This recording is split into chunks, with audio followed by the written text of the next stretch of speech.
진천군이 전국에서 처음으로 전담팀을 구성해 친일재산 추적과 환수에 나섭니다. 광복 전 수백 필지의 친일파 재산 가운데 고작 한 필지만 환수한 상태입니다. 폭염과 집중호우가 반복되면서 채소와 제철 과일, 수산물까지 가격이 치솟고 있습니다. 서민들의 부담이 크게 늘고 있습니다. 윤건영 교육감 1호 공약인 디지털 교육 플랫폼 다채움의 새 버전이 공개됐습니다. 개발비에 운영비까지 수십억 원이 들었는데 잘 활용될 수 있을지 의견이 엇갈리고 있습니다. 여러분 안녕하십니까? 뉴스데스크 충북 소식입니다. 광복 80주년을 맞아 친일 재산을 추적해 국가에 귀속해야 한다는 여론이 높아지고 있죠. 진천군이 전국에서 처음으로 전담팀을 꾸려 전체 토지 가운데 친일파 후손의 재산이 얼마나 있는지 전소조사하기로 했는데요. 진천군에서 광복 전 729필지에 이르던 친일파 소유 땅 가운데 그간 환수한 땅이 한 필지에 불과한 것으로 확인됐습니다. 허지 기자가 보도합니다. 진천군 광해연면의 수박 비닐하우스. 옛 토지 대장을 확인하니 인근 300여 제곱미터의 옛 소유주는 친일 반민족 행위자 민영규입니다.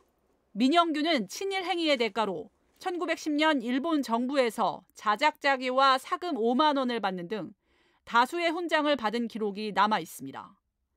사금 5만 원은 당시 쌀 3,800가마를 살 수 있는 매우 큰 금액이었습니다. 지난 2005년부터 2010년까지 활동한 친일재산조사위원회가 이 땅을 민영규 소유로 확인하고 2010년 국과에 귀속 조치했습니다. 진천 지역에선 유일한 환수 사례입니다.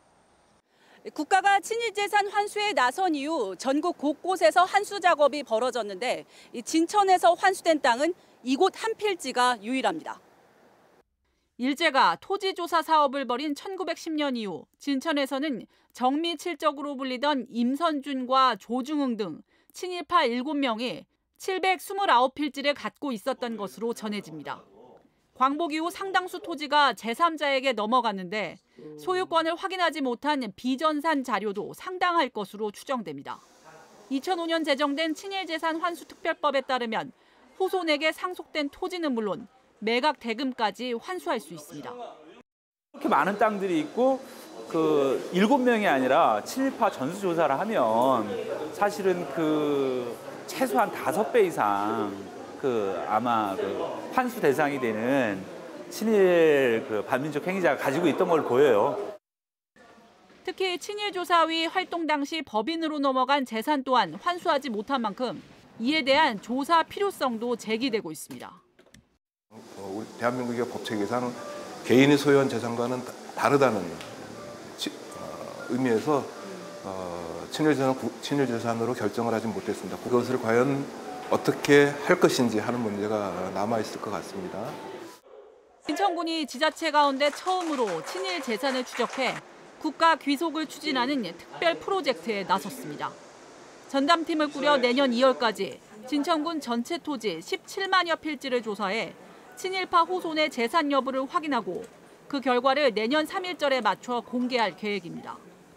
송기섭 진천군수가 단장을 맡고 광복회원과 역사 전문가, 변호사 등이 전담팀에 참여했습니다. 모든 토지 필수에 전주 조사를 하고 그 결과를 친일재산이 나오면 법무부에 이관을 해서 국가 기속이 될 수 있도록 조치를 하도록 하겠습니다. 이재명 대통령이 지난 13일 친일재산 환수를 챙겨보라고 지시한 뒤 국가보훈처는 친일재산 환수 대상을 확대하고 조사위원회 활동을 복원하는 특별법 개정안에 대한 검토에 들어갔습니다. MBC 뉴스 허지입니다. 오송 참사 국정조사 계획서가 오는 27일 국회 본회의에서 처리될 전망입니다. 국회 행안위 소속 민주당 이광희 의원은 소관 상임위인 행안위가 여야 뜻을 모아 계획서를 상정하기 때문에 처리는 무난할 거라고 말했습니다. 국정조사 계획서가 채택되면 이르면 다음 달 조사가 시작될 전망입니다. 오송 참사 국정조사 계획서는 지난 4일 국회 본회의에서 처리될 예정이었지만 쟁점 법안에 대한 필리버스터 등으로 미뤄지게 됐습니다. 정상혁 전 보훈군수가 지인이 운영하던 업체에 특혜를 제공한 혐의로 재판에 넘겨졌습니다. 청주지검은 2021년과 2022년 두 차례에 걸쳐 코로나19 피해 보상 명목으로 속리산 산림 레포츠 시설 수탁업체의 사용료 6,600여만 원을 감면하도록 소속 공무원들에게 압력을 행사한 혐의로 정상혁 전 보훈군수를 불구속 기소했습니다. 정 전 군수는 이 과정에서 해당 업체가 감면 대상에 해당하지 않는다는 담당 공무원의 보고를 받자 지시를 따를 것을 강요한 것으로 전해졌습니다. 이에 대해 정 전 군수는 직원에게 지시한 적이 없다며 소명 자료를 법원에 제출하겠다고 반박했습니다. 최근 반복되는 폭염과 집중호우에 장바구니 물가가 비상인데요. 각종 채소는 물론 제철 과일에 수산물까지 안 오른 게 없다 보니 서민들의 부담은 더욱 가중되고 있습니다. 김영일 기자입니다. 전통시장 안 채소 가게입니다. 더 싸고 싱싱한 물건을 고르기 위해 꼼꼼하게 따져보지만 쉽게 집어들지는 못합니다.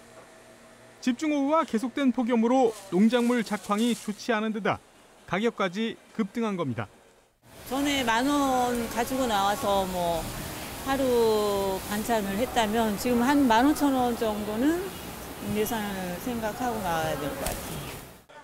덥고 무더운 날씨에 하루만 지나도 채소가 시들다 보니 상인들도 울상입니다. 날씨가 워낙 뜨겁잖아요, 지금 겨울이. 그러니까 이렇게 이런 거 같은 경우는 어제따라 못 팔아서 이렇게 되는 거고. 실제로 소매 가격 기준으로 배추 한 포기 가격은 7,000원을 넘어서며 한 달 새 40% 이상 올랐습니다. 시금치는 100g에 2,485원으로 25% 이상 올랐고 상추도 20% 가까이 올라 1,500원을 넘겼습니다. 수박과 참외는 물론 제철 과일인 사과나 복숭아 가격도 줄줄이 올랐습니다. 지금 모든 작물이 다 올랐어요. 어떤 거를 얘기할 수가 없어요. 부담스럽죠. 어떤 거는 심지어는 배도 더 오른 거 있어요. 수산물도 상황은 마찬가지. 뜨거워도 너무 뜨거워진 바다에 어획량이 줄면서 가격도 크게 오른 겁니다. 안 잡힌대요, 이게. 그래서 이렇게 오른다 그러더라고. 갈치 같은 거는 더 비싸잖아요.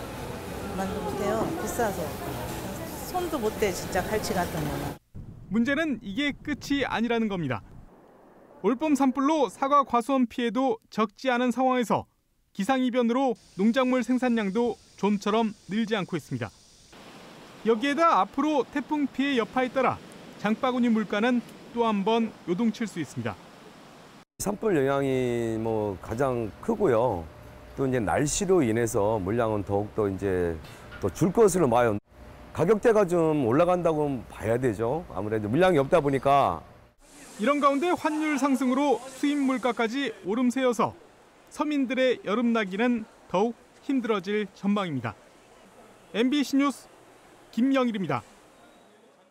제천시가 수도권 광역철도와 경의중앙선 연장을 위한 타당성 조사에 들어갔습니다. 제천시는 강원도 원주까지 운행을 논의 중인 수도권 광역철도 GTX-D 노선과 경의중앙선 전철을 제천까지 연장하는 데 따른 현익 분석과 비용 검토 용역을 발주했습니다. 내년 8월까지 진행되는 이 조사는 2035년까지 예정된 5차 국가철도망 구축 계획에 제천 연장 노선이 포함되도록 설득 자료를 마련하기 위한 것입니다. 청주국제공항 거점 항공사인 에어로케이가 청주에서 야장 노선의 공식 운항 자격을 취득해 항공권 판매를 시작했습니다. 클락과 다낭, 마닐라에 이어 청주공항에서 출발하는 네 번째 동남아 정기 노선으로 오는 11월 14일 첫 운항을 시작할 예정입니다. 매일 오후 7시 반에 청주를 출발해 오후 10시 반에 야장에 도착하고 야장에서는 오후 11시 반에 출발해 다음 날 오전 6시 20분에 청주에 도착합니다. 에어로케이는 충청권은 물론 경기와 전라권 고객들도 이용할 것으로 기대하고 있습니다. 윤건영 충북교육감의 1호 공약으로 충북교육청이 독자 개발한 디지털 교육 플랫폼 다채움의 새로운 버전이 나왔습니다. 교육청은 문제점을 개선하고 기능도 확대했다고 설명했는데요. 이 플랫폼을 만들고 운영하는 데 적지 않은 비용이 드는데 현장에서 얼마나 활용할 수 있을지 의문이라는 지적도 나오고 있습니다. 신병관 기자입니다. 초등학교 5학년 수업 시간입니다. 학생들이 충북형 디지털 교육 플랫폼인 다채움에 들어가 1학기에 배운 내용을 퀴즈로 복습하고 있습니다. 기존에 없던 댓글 달기 기능 등이 생기면서 수업 내용에 대해 학생 간에도 의견을 나눌 수 있게 됐습니다. 게시방도 많아서 전교생이 제 작품을 한 번에 볼 수 있고 게다가 실시간으로 만드는 것도 볼 수가 있고 수업 자료를 올리고 저장하는 데서 더 나아가 교사들이 학생 과제물의 표절을 검사하고 AI 요약을 할 수 있는 기능도 추가됐습니다. 학생들이 보고 있는 화면에 실시간 모니터링도 가능해져 수업과 상관없는 화면을 막을 수 있게 됐습니다. 디지털 기기를 활용할 때 정말 수업 내용에 집중할 수 있는가 또는 이게 어떻게 되면 더 산만해지는 그런 것도 있는데 관리 기능을 사실 이렇게 모니터링을 보여드린 게 제일 제가 잘 쓰는 기능이고 충북교육청이 25억 7천만 원을 투입해 지난 2023년 개통한 다채움의 기능을 개선하고 추가해 새로운 버전을 내놨습니다. 체험 동아리 활동 등에 활용할 수 있도록 개방하고 진로 진학 서비스도 신설해 단순한 학습 도구가 아니라 교육 공동체 공간으로 발전시켜 나가겠다는 방향을 잡았습니다. 학부모들이 이용할 수 있게 된 것도 큰 변화입니다. 자녀들이 어떻게 학습을 하고 있는지 살펴볼 수 있고 이것을 통해서 교육적인 소통을 도모할 수 있다는 것이 이번 다채움 2.0의 핵심적인 개선점이라고 볼 수 있습니다. 다채움의 활용을 놓고는 여전히 의견이 엇갈리고 있습니다. 기능 개선과 확대로 교육 활동이 더 다양해질 것이라는 기대가 있는 반면 일부에서는 여전히 얼마나 활용될지 의문이라는 반응도 있습니다. 디지털 교육 플랫폼이 시도별로 만들어지고 있는 데 대해 예산 낭비라는 지적과 함께 AI 디지털 교과서를 플랫폼 형태로 개선해 사용하자는 대안까지 제시되고 있습니다. 다채움 관련 올해 본 예산은 52억여 원으로 콘텐츠와 운영관리, 연수, 선도학교 운영 등에 사용됩니다. 다채움이 윤건영 충북교육감의 1호 공약인 만큼 내년 지방선거에서 중요한 쟁점이 되며 선거 결과의 영향도 받을 것으로 보입니다. MBC 뉴스 신병관입니다.